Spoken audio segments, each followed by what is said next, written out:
today I want to talk about Charles because I have completely had enough of him. I thought that a king might have the decency to speak more than an hour at Christmas to Britain about what's happening here and what's happening in this country and the mess we're in. But no, just a few carefully drafted sympathy pieces in the press who'll say whatever he wants them to say in order to retain access to juicy gossip, right? Because that's how they make money. I don't want to do down the pageantry or the traditions of the UK because I do like them, because I'm a big softie, right? I like them. What I'm saying is, what is the point of King Charles? If he'll only take part in politics when it serves him.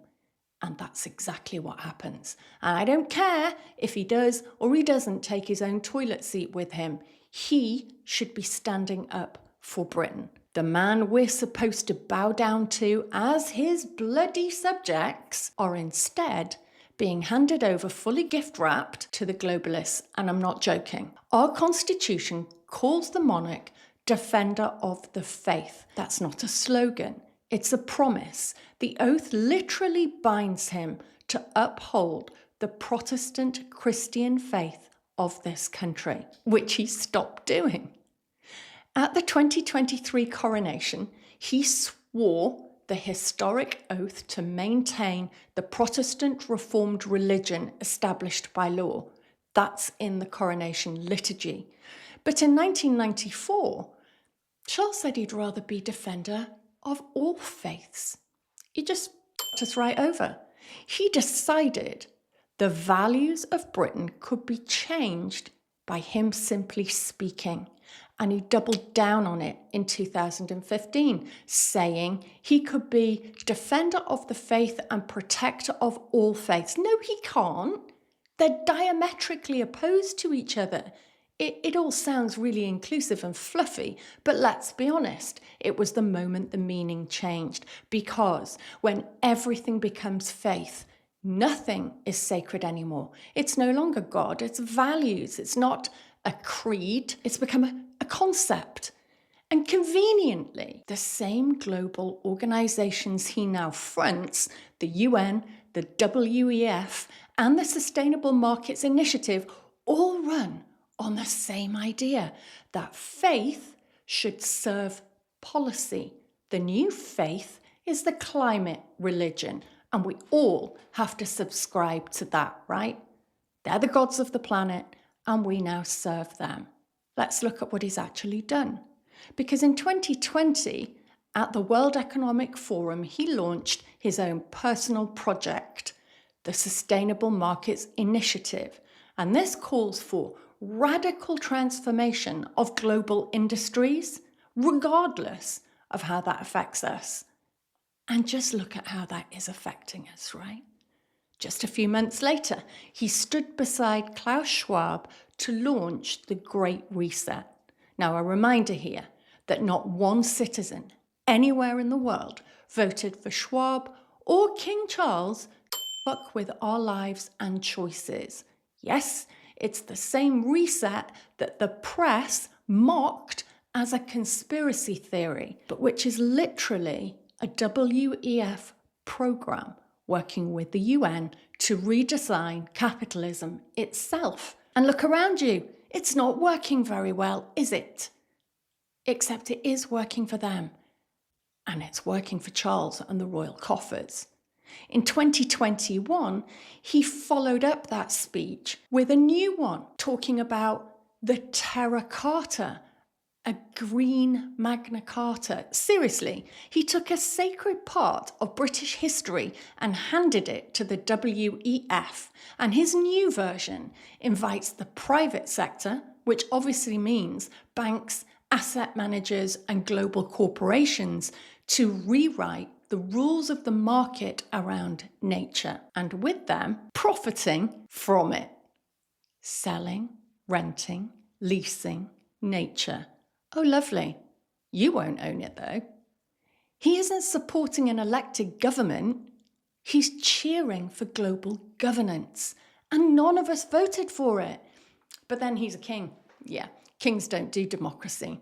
I mean, they're forced to do democracy. It's not natural for them, right? They're used to saying what they want and it all happening.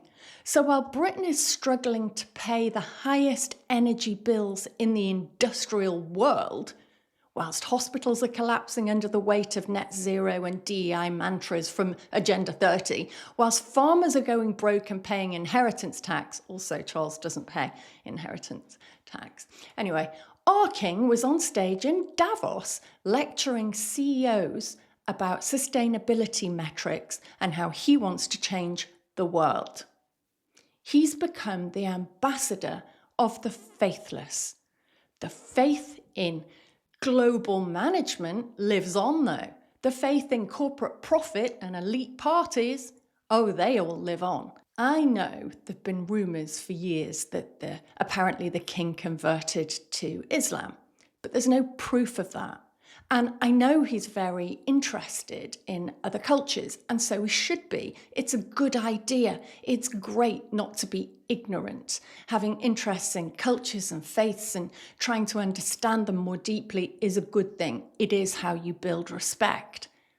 But what isn't good is the way the country has been quietly manipulated into seeing itself as no longer Christian. Not by debate, not by referendum, not by the will of the people, but by the soft power of a king, a man whose role was to defend the faith of the nation, not to redefine it without consent. I think that's real betrayal. And before anyone says, but he talks about Christianity, yeah, he does, at Christmas. Where is he when churches here are closing, when ordinary Christians feel mocked in their own country, when families are drowning in bills and hope? He isn't there, is he? He saves his long speeches for Davos and COP, not Britain.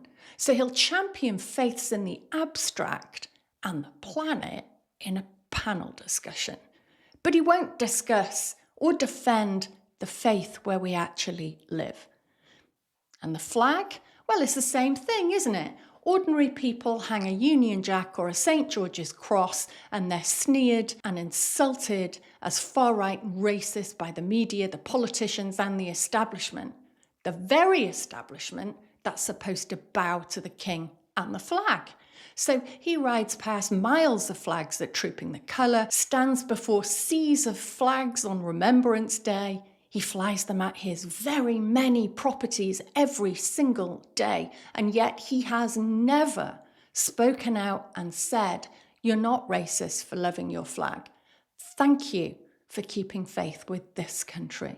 He's got no courage to defend you or me or any ordinary citizen in this country. He'll defend values in Davos, but he won't defend you when your own flag, his flag, is treated like an extremist symbol. He still plays the part of the English gentleman, though.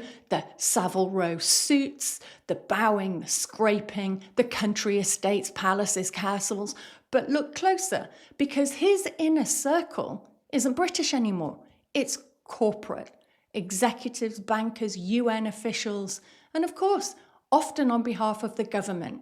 But he spent decades dining with people who built the global bureaucracy we are forced to live under.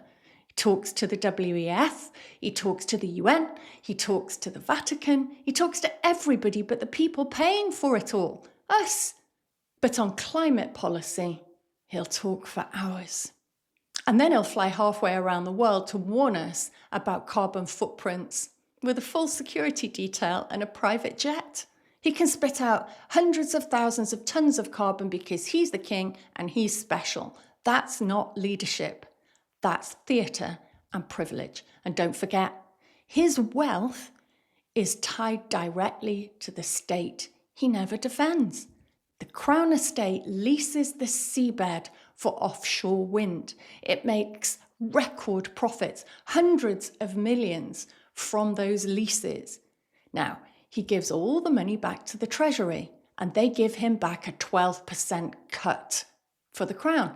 And guess what? It's you who's paying for that 12% cut. Actually, you pay for the whole 100% because you're subsidising those leases in the first place. So we're giving that money to the king. Ordinary people seeing increases of up to 30 or 40% on their bills are subsidising the very corporations he wines and dines, and the Crown gets a 12% kickback.